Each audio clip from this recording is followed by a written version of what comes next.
There comes a point, you see, when everything simply feels tired. Not just your body, not even your mind, but the whole machinery of striving, of wanting, of endlessly trying to make sense of it all. You wake up one morning, and even the sunlight feels heavy. You open your eyes, and the world appears like an old play you've seen too many times. The same lines, the same characters, the same anxious applause. And then something inside whispers, "I don't want to play anymore." That, my dear friend, is not depression. It is awakening. The fatigue you feel is not a failure of energy, but the exhaustion of illusion. It's the moment the mask begins to crack, and for the first time, you see that you've been dancing to a tune you never composed. You've been running a race with no finish line, chasing after peace as though it were a trophy to be won, a prize given to the most disciplined or deserving. But peace, like a cat, comes only when you stop calling for it. So when you're tired of everything, of success, of meaning, of being someone, I invite you to pause. Just stop. Listen. Do you hear it? That faint hum beneath the noise of thought, the sound of being itself. Most of us, you see, live as though life were an obstacle course. We've been told that the world is a problem to be solved, and that we are the heroes who must fix it. We must fix ourselves, fix others, fix society. But what if the world isn't broken? What if the problem was the belief that there ever was one? When the mind grows tired, when you are weary of explanations and systems and spiritual shopping lists, life gives you a peculiar gift, silence. And in that silence, a strange realization dawns. You've been swimming against the current of the river you are made of. The Tao, the flow of things, is not something out there, pushing you around like a cruel fate. It is you. You are the wave of this great ocean, pretending to be a separate thing. You are the music, believing you're just a note.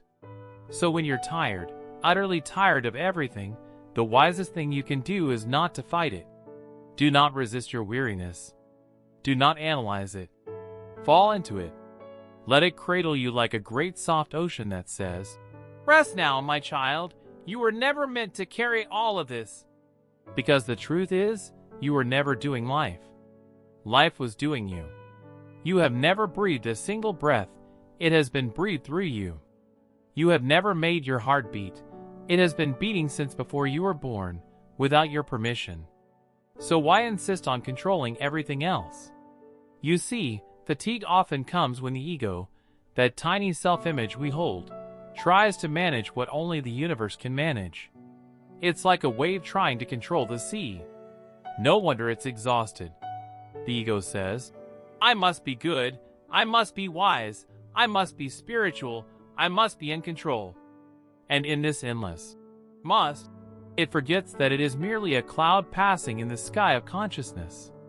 So here's the great paradox. When you finally grow tired of carrying the world, you discover that the world was never heavy. It was only your grip that was.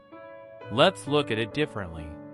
Imagine a man clinging to the edge of a riverbank, his nails digging into the mud, terrified that if he lets go, the current will swallow him. But the current is life itself, the very thing he belongs to. The struggle is not against death or loss or chaos. The struggle is against flow.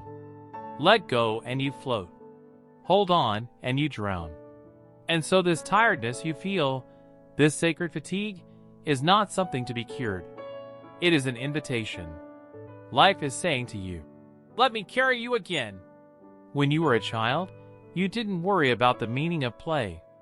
You didn't wonder if laughter was productive or if joy had a purpose. You simply lived. You simply were. But somewhere along the line, someone told you that being wasn't enough, that you must become. And from that moment, the great chase began. To become better, wiser, richer, safer, more enlightened, more loved. But you cannot become what you already are. You can only forget and remember again. So perhaps your tiredness is not against the world, but against this futile becoming. The soul grows weary when it's forced to pretend. Let it rest. Let yourself be nothing for a while. No titles, no goals, no roles. Not a parent, not a worker, not a seeker, not even a you? Because the one who's tired is not the real you. It's the image of you that has been laboring to keep up appearances. The real you has never aged, never failed, never been broken. The real you is the stillness beneath the storm. When you stop trying to figure it all out, life begins to reveal itself, not as a puzzle, but as a poem. Not as a project, but as a dance. So if you are tired of everything, don't reach for another distraction. Don't reach for another self-help book or meditation technique. Sit quietly and allow yourself to be empty. Because in that emptiness, the miracle happens. You begin to sense the rhythm of existence again, effortless, spontaneous, free. It's like hearing music after years of static. The melody was always there. You were just too busy trying to conduct it. When you stop conducting, you can finally dance. Now, as you sit in this stillness, something curious begins to unfold. The world does not collapse without your effort. The trees still sway. The wind still breathes. The stars still burn in their ancient rhythm. The universe has been doing just fine for billions of years without your management. And yet, you see, we humans have inherited this peculiar delusion, the sense that we must take charge of it all, as if existence itself would forget how to exist without our supervision. But the truth is quite the opposite. Life flows more gracefully when we stop interfering. This is not to say, do nothing. It means to recognize that doing arises naturally when you are in harmony with the flow, just as a tree grows without consulting a manual, just as a bird sings without a goal. When you are aligned with the current of life, your actions are no longer driven by exhaustion or fear. They are expressions of play. You begin to live not for something, but from something, from the great wellspring of being that you already are. But this shift can only happen when the old engine, the anxious mind that constantly asks, "What should I do? How can I fix this?" finally runs out of fuel. When it sputters, when it breaks down, when you can no longer pretend to be the controller of reality, that is the moment of grace. Have you noticed how people often experience peace only when they surrender? A sailor cannot command the wind, but he can raise his sail. A musician cannot force inspiration, but she can listen for the tune. So perhaps the art of living is less about control and more about attunement. You see, life is like music. The point of a song is not to reach the final note. If that were the goal, the best musicians would rush to the end. No, the joy of music is in the unfolding, in the pattern, the tension, the resolution. It's not going anywhere, it is the going itself. But our culture has forgotten this. We treat life as though it were a trip from birth to death, a straight road to some imagined destination. We rush, we compete, we compare, and then wonder why we feel so tired. What if you realized that the destination you've been striving toward was never real? That heaven was not waiting at the end, but humming quietly in the background all along. When you tire of chasing, you begin to hear it again. That faint hum. That still, eternal, yes, beneath all of life's chaos. And in that moment of listening, something extraordinary happens. You stop trying to escape yourself. For most of our lives, we live in a sort of spiritual hide and seek. We run from silence, from loneliness, from uncertainty, filling the space with noise, plans, and promises. But when you're truly tired, you no longer have the energy to run. And that's when the miracle appears. You turn around, and what you were running from is not a monster, but your own reflection. The loneliness was never a punishment. It was an invitation to intimacy. The silence was not a void. It was the voice of life itself whispering, "Welcome home." So don't be afraid of weariness. It is not the end. It is the turning point. Like the dusk before night, it signals the end of striving and the beginning of peace. There's an old saying, "When the student is ready, the teacher appears. But the teacher doesn't come from outside. It arises within as the quiet knowing that says, "There is nothing wrong with this moment." You begin to realize that your tiredness was never caused by the world's demands, but by your own resistance to the way things are. You are fighting what already is, as if shouting at the rain would keep you dry. Once you stop resisting, something relaxes deep inside. And you laugh. Oh, what a wonderful laugh that is. Because you finally see the joke. All along, you were trying to hold up the sky. But the sky never needed holding. When you let go of this great effort to control, the world suddenly becomes lighter, more playful. You notice the subtleties again, the way sunlight dances on the wall, the sound of a kettle just before it sings. The ordinary becomes extraordinary because you are no longer looking through the lens of demand. You see, everything you experience, fatigue, joy, fear, love, is the universe exploring itself. Life is not happening to you. It is happening as you. And so when you are tired of everything, the invitation is not to retreat from life, but to see through it, to see that this weary, everything, was never separate from you in the first place. Now, imagine this for a moment. You are sitting by the ocean. The tide comes in, the tide goes out. The waves crash and recede, and you realize the ocean never tries to keep a single wave. What if you lived like that? Letting each moment rise and fall without clinging? Letting joy come, letting sorrow go, letting love arrive, letting loss dissolve, without the desperate need to interfere? This is not apathy. It's participation without possession. It's love without demand. To live this way is to be truly free. And so I say, when you're tired of everything, don't seek to recharge the ego that's wearing you out. Let it die a little. Let it dissolve like a wave back into the sea. You won't disappear, you'll expand.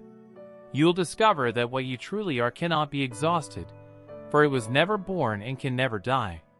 It's not your personality, not your memories, not your thoughts. It's the awareness in which all of those come and go. That awareness, your true self, is like the sky. Clouds may gather and storms may rage, but the sky itself is never touched. You are that sky. And the moment you realize this, your tiredness transforms into tenderness. You no longer fight life. You begin to cradle it, as it has always cradled you. There's a beautiful moment that happens when you stop trying to fix the world and instead begin to listen to it. It's as if the whole of existence exhales through you.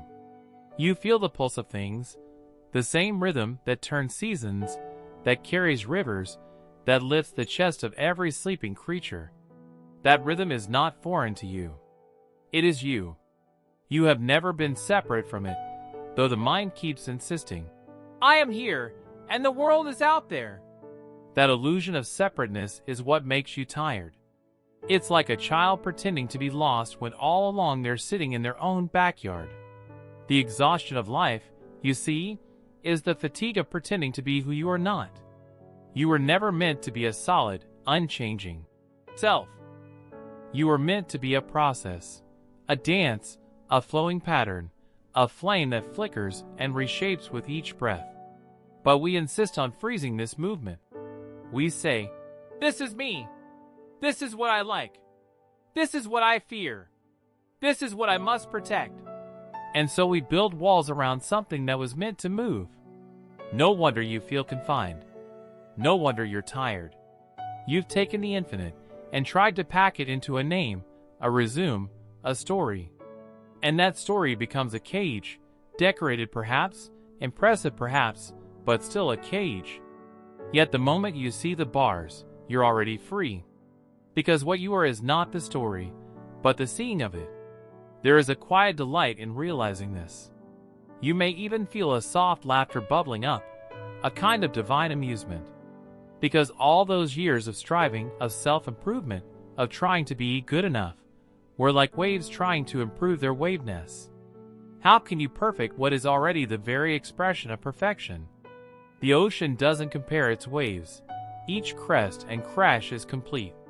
When you finally tire of chasing, you begin to see that everything is complete, not in the sense of being finished, but in the sense of being whole right now. Even your tiredness is complete. Even your confusion is complete. There's nothing missing from this moment, except perhaps your willingness to see that nothing is missing. So what happens when you stop resisting your exhaustion? When you simply let yourself be tired, not as a problem, but as a phenomenon of being human? Something miraculous. The tiredness becomes transparent. You begin to notice the space around it, a vast, luminous stillness that was there all along. You were never the tiredness. You were the awareness in which it appeared. It's like watching a storm pass across the sky. The clouds may rage and roar, but the sky remains untouched. And here is the secret. When you stop fighting the storm, the sky within you becomes visible again. Now you may ask, but how do I live like this? How do I remain in that awareness while still existing in this noisy world? That's the trick, isn't it? To see that there is no, while still. The awareness doesn't come and go, only your attention does. You don't have to hold awareness any more than you hold the wind. You simply allow yourself to be moved by it. Think of a dancer. When she dances, does she keep thinking, I am dancing? Of course not. The moment she does, she stumbles. Real grace appears when the dancer disappears, and only the dance remains. So it is with life. When you forget to keep reminding yourself who you are, you begin to live effortlessly, spontaneously, as life itself. You find yourself doing the right things without knowing why, speaking words that seem to arise on their own, loving without strategy, laughing without reason. This is what it means to live awake.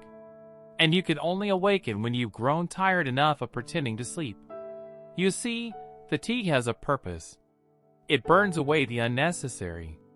It shows you that all you're chasing, for meaning, for success, for identity, was like running in circles in a dream. And when you stop, when you finally drop to your knees and whisper, I give up, the dream dissolves. And you awaken to the vast, shining simplicity of being. There is no goal here, no system to master, no secret mantra. There is only what is. And the wonder of it is that it has always been here, quietly waiting for your surrender. So I say to you, be still. Not because stillness is better than motion, but because stillness reveals that motion was never separate from it. The dance and the silence are one. If you can rest in that knowing, even for a moment, the tiredness will lose its sting. You will feel your weariness transform into wisdom, your heaviness into humility, your despair into devotion. You will begin to see the divine comedy of it all, how life plays all these roles through you, and then laughs when you take them too seriously. You'll laugh too, because you'll remember that you are not a weary traveler moving toward enlightenment. You are the light itself, pretending, for a while, to be tired. There is an ancient rhythm, deeper than all thought, that moves through everything. It flows through the rise of mountains and the fall of kingdoms, through the heartbeat of a sparrow and the breath of a sleeping child. It even flows through you, through the weariness in your limbs, through the sigh that escapes when you can no longer pretend to be in control. When you are tired of everything, that rhythm becomes visible again. It's as if life, in her infinite tenderness, dims the lights so that you can finally see the stars. You were never meant to live in constant brightness. You were meant to breathe, to expand and contract, to rise and fall like the tide. Your tiredness is not a flaw, it's a part of that divine breathing. The inhale of life is effort, movement, creation. The exhale is surrender, stillness, death. Both are sacred. Both belong. But our culture, you see, is obsessed with the inhale. We praise expansion, progress, becoming, and fear the stillness that follows. We forget that without the pause between notes, music would be unbearable. So when you are weary, do not resist the exhale. let yourself be breathed out by existence. Fall into that quiet space where there is nothing to achieve, nothing to prove, nothing to fix. That space is not emptiness. It is fullness beyond measure. It's the place where the wave realizes it is the sea, where you realize that all your striving was the universe pretending to strive, that even your exhaustion was life's way of turning your gaze inward. Close your eyes for a moment. Feel the pulse beneath your skin. Listen to the sounds around you, the hum of a distant car, the rustle of leaves, perhaps your own breath. Do you notice something? None of it asks for your permission. The heart beats. The lungs fill and empty. The world turns. Everything is happening by itself. And yet, somehow, you believe that you are the one making it all happen. That's the great burden of the ego. It takes responsibility for the cosmos. No wonder it's exhausted. You were never meant to carry such a weight. You were meant to flow with it, to be moved by it, like a leaf carried gently down the stream. Once you see this, the world becomes astonishingly light. Even pain becomes translucent, like stained glass through which light still pours. You find that you can rest, even in motion. You can act, even in stillness. The paradoxes stop being puzzles to solve. They become the texture of life's poetry. Because what is life, if not a beautiful contradiction? A union of opposites, laughter and tears, birth and death, being and non-being. Each gives meaning to the other. Without night, there is no dawn. Without silence, no song. Without weariness, no awakening. So when you are tired, don't seek to escape. Seek to see. See that the very thing you call tiredness is a sacred message that the universe is inviting you to come home. Home is not a place. It is this moment, exactly as it is. It is the space where you stop demanding life to be different and start noticing that it already is miraculous. You see, the miracle was never in doing great things. The miracle is that there is anything at all. That you can see, hear, breathe, feel, that something exists rather than nothing. And when you realize this, deeply, not as an idea but as a recognition, the tiredness softens into wonder. Now, let us imagine one final image together. You are sitting at the edge of a quiet lake. The surface is perfectly still, mirroring the sky. And as you gaze into that reflection, you see your own face, the one that has tried so hard, worried so much, chased so many dreams. You look at that reflection and say, "You can rest now." And for the first time, you mean it. The ripples begin to fade. The reflection melts into the water. And what remains is only stillness, not forced, not empty, but alive. That stillness is you. You've searched for it in meditation, in love, in knowledge, in success, but it was never missing. It was only obscured by the noise of trying. You don't need to become peaceful. You only need to stop interfering with the peace that's already here. You don't need to find the truth. You need only to stop believing the lies you tell yourself about who you are. And you don't need to escape the world. You need only to see that you were never outside of it. So when you're tired of everything, my friend, remember this. You are not at the end. You are at the beginning, the true beginning, where you no longer pretend to stand apart from life, but fall back into its embrace. Let the exhaustion wash over you. Let the thoughts drift by. Let the whole fragile story of you dissolve into laughter, into wind, into nothing, which is everything. Because to be tired of everything is to be ready for the truth. And the truth is beautifully simple. You are not a lonely traveler in a meaningless universe. You are the universe, resting for a moment in the form of a human being. So breathe, smile softly, and let go. For life has never asked more of you than this. To be what you already are. To flow, to fall, to rise again. To play your note in the great symphony, and then dissolve back into the silence that holds it all. When the mind grows quiet, the heart begins to hear.